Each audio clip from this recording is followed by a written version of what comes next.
the Yoruba Oba to do as well. We don't expect the Oba to be, carrying guns or whatever. But if they declared emancipation of the Yoruba nation today, it will be lawful. It will be lawful.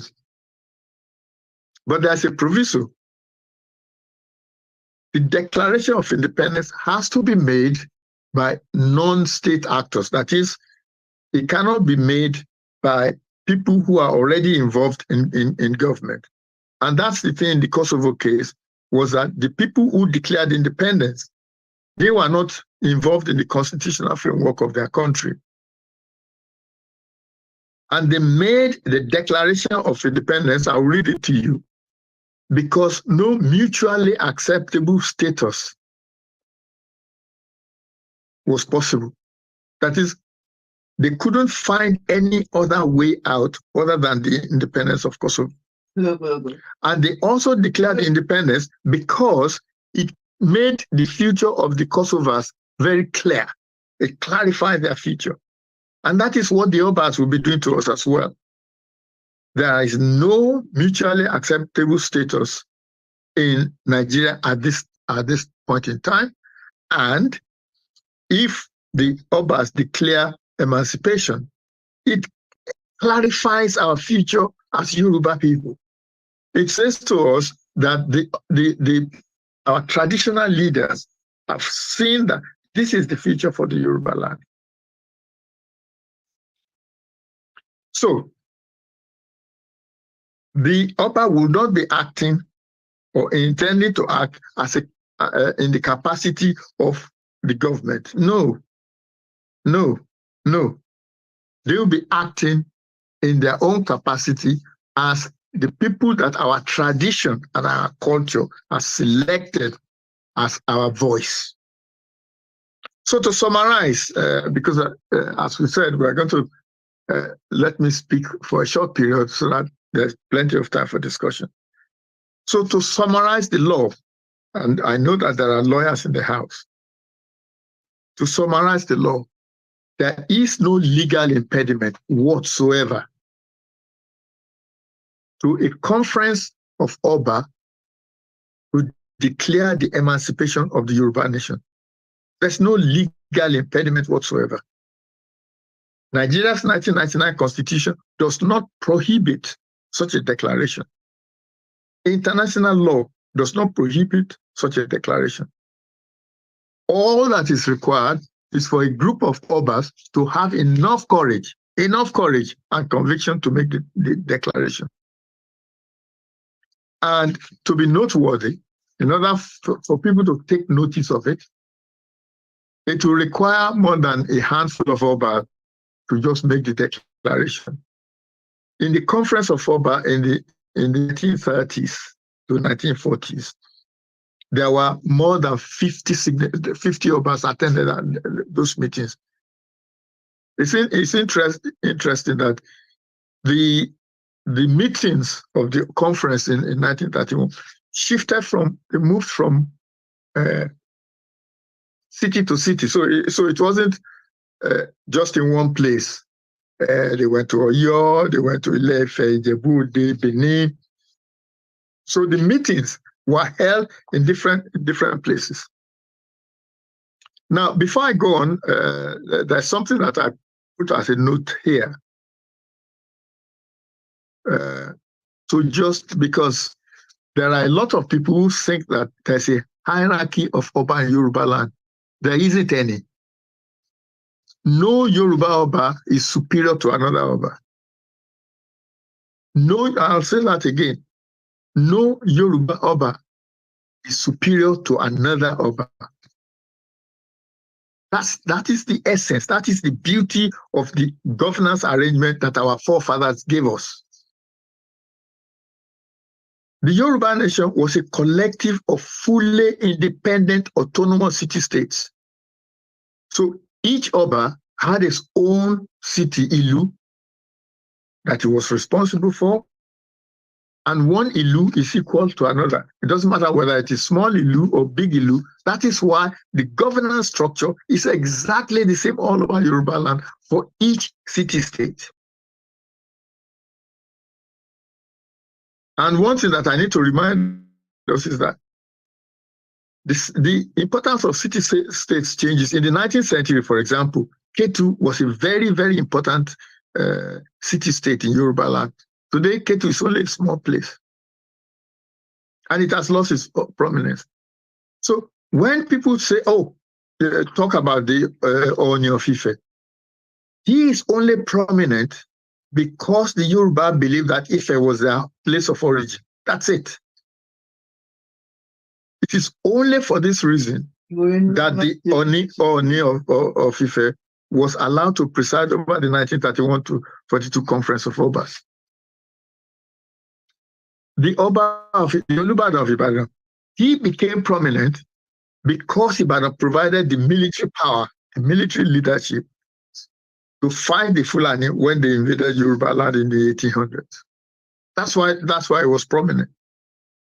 The Oba Oyo was prominent, the Alaafin was prominent because he provided political leadership which got the Yoruba together to sign a treaty with the British in 1888. So the prominence of the Ooni or the Olubadan or the Alaafin is not because they are higher in hierarchy. No. In Yoruba land, one Oba is exactly the equal of another Oba. There's no difference. So I just thought I'll bring that before people start saying, oh, well, the conference has to be organized by the Ooni or by the Olubadan Oba. No. Any Oba in Yoruba land is equal to another Oba, and any Oba in the Yoruba land can be a convener of this conference of Oba that I will mention. And I'm just going to briefly talk about how I think an Oba who decides to be a convener, how he can do it. It's simple, especially now that we have Zoom, which we use to talk to each other. We have Zoom, we have telephone, we have all sorts of gadgets.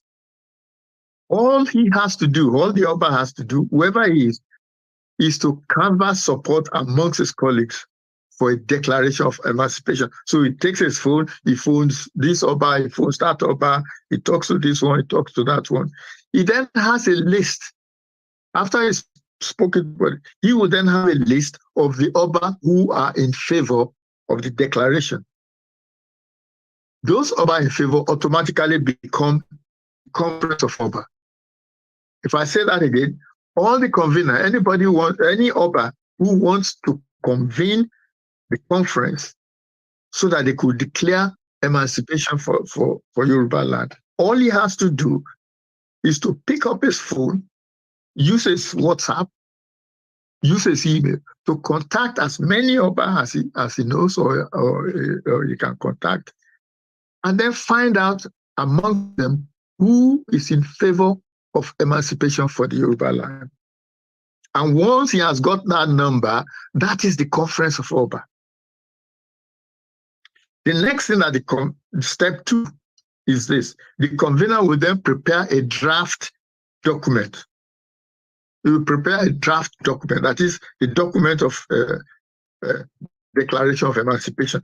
And for me, it will be something as simple as this. We could just simply write, we, the Conference of Yoruba Oba, on this day, solemnly make this declaration of emancipation of our Yoruba nation. Full stop. That's it. One sentence. He doesn't have to write loads of stuff. No. Just simple, straightforward. We, the Conference of Yoruba Oba, on this day, solemnly make this declaration of emancipation of our Yoruba nation. That's it. He then again picks up his phone the people that had agreed to be on the conference and says to them, this is the document that I propose that we all sign and then publish. And then step 3, so he has a list right at the beginning of those who are in favor. He then drafts the document and he then gets another list of Obas who are happy with the document that he has written. Once that is done, step 3 is simply for the convener to hold a press conference, perhaps accompanied by a few of his colleagues, a handful of Obas, and for him to read out the declaration in public. He doesn't have to do anything else. This is what our Oba, this is the gravity of the position of the Oba. He doesn't have to say anything at all. He doesn't have to do anything at all. All he has to do is simply come to the conference and just read this simple declaration. We, the Conference of Yoruba Oba, on this day, solemnly make this declaration of the emancipation of our Yoruba nation. That's it. That's the job done. It doesn't have. That is what the tradition, our tradition, demands of our Oba. Our Oba is not to be going around negotiating with people, going around leading protests. That's not what our Oba is. The position of the Oba is a solemn position. And all the Oba has to do is what we've just described. It is then left to us artists. So once the Oba, and that's the way it used to be done in the past, in the olden days. After the Oba has made the declaration, we activists then take it up. And believe me, if a declaration of emancipation is made by a conference of Oba in Yoruba land, that is the exit of Yoruba land from Nigeria. There's absolutely nothing that anybody, because with that document, we can take that document anywhere. We activists can take that document everywhere, not only in Nigeria, but all over the world, all over the Western countries, to say, this is what our Oba in Yoruba land, this is what they have proclaimed. So I will rest there. I was going to talk about how we get our Oba to do this job, but I think that sort of thing needs a program of its own. Yes, so that we can all think about how, now we know that it is not illegal, it is lawful for the Oba to declare emancipation for the Yoruba nation. We then need to find a strategy or strategies on how to convince the Obas to do what we want them to do. I'm not going to, I have ideas about that, but I think I'm not going into that today. I think we can do that on Thursday. On Thursday, we can say, how are we going to get our Oba to make this declaration that we want? Thank you very much. I am now ready to take any question.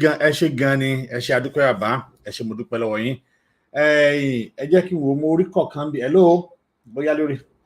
Hello. Má padà. Tí a bá rí àwọn tí wọ́n bá ní, ó dà pé mo fẹ́ kí ọ̀rẹ́ àwọn tí kúrò, mo fẹ́ kí bàbá wa di Dr. John tí wọ́n bá ní ìbéèrè tí wọ́n fẹ́ bí àbí tí wọ́n bá ní kan tí wọ́n bá ní àfikún sí tí ẹ sọ yìí, wọ́n lè bá wa àfikún kó tó di pé màmá bẹ̀rẹ̀ sí ní béèrè mi. Doctor, ṣé ẹ ní àfikún tàbí ìbéèrè sí tí dáàdì ti sọ kalẹ̀ yìí kó tó di pé màmá béèrè ìbéèrè lọ́wọ́ wọn sà?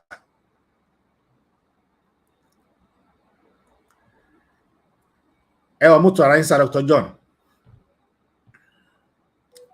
Ẹ wà mute sà, ẹ ti mute ara yín sà.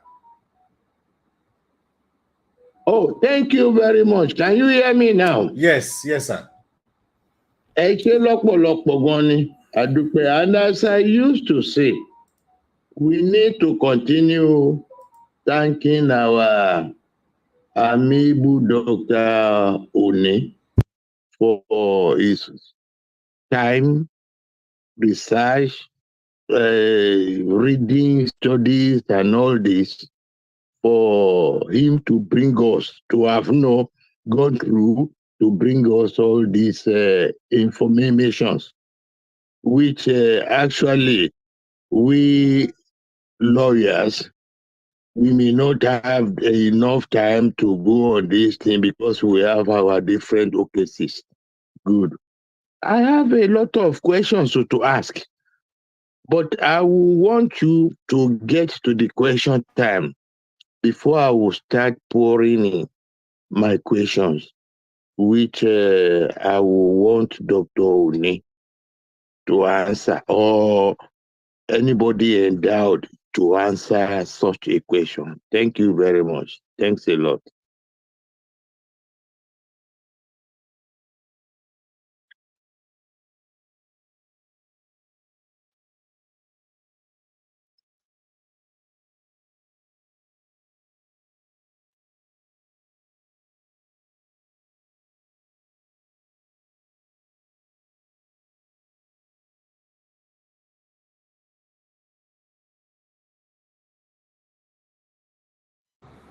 Hello? Yes, I'm going clearly, sir. I'm going clear, sir. I'm going, sir. Ẹ bá wa dá sí. I'm going. Okay, Mr. Adébáyọ̀ ẹ ṣé gan ni. Ẹ bá wa dá sí. Question wo lẹ fẹ́ bí lọ bàbá?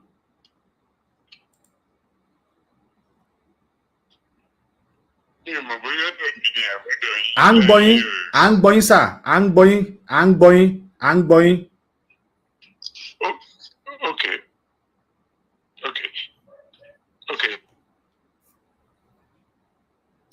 Oh yeah, béèrè yín, sir.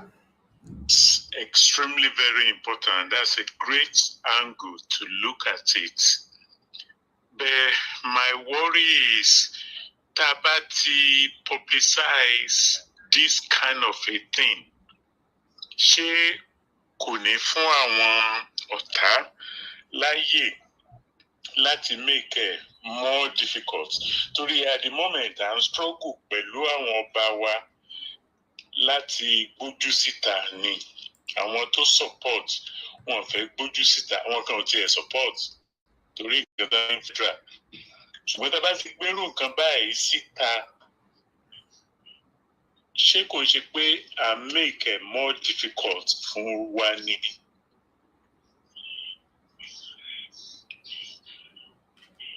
Ṣé ti gbọ́, okay, ṣé ti gbọ́ question ọbẹ̀ yẹn pé tá a bá make ẹ̀ ṣe pé I make it difficult. Question one nìyẹn, sir. Well, thank you very much for that. I don't think so. I actually personally do not believe that we should do anything on that, not in the open anymore. I think the situation of Nigeria is such that there's no room anymore to try and do anything. No. I think we need, in order to carry the public along with us, which is what we need to start doing now, is to put all these things in the open.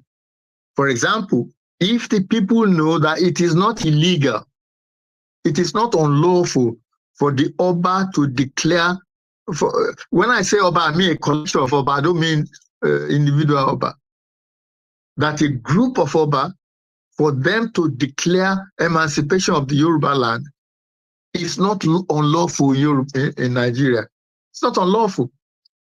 The Arewa states did the same. In 2000, they declared that their states will have Sharia criminal law.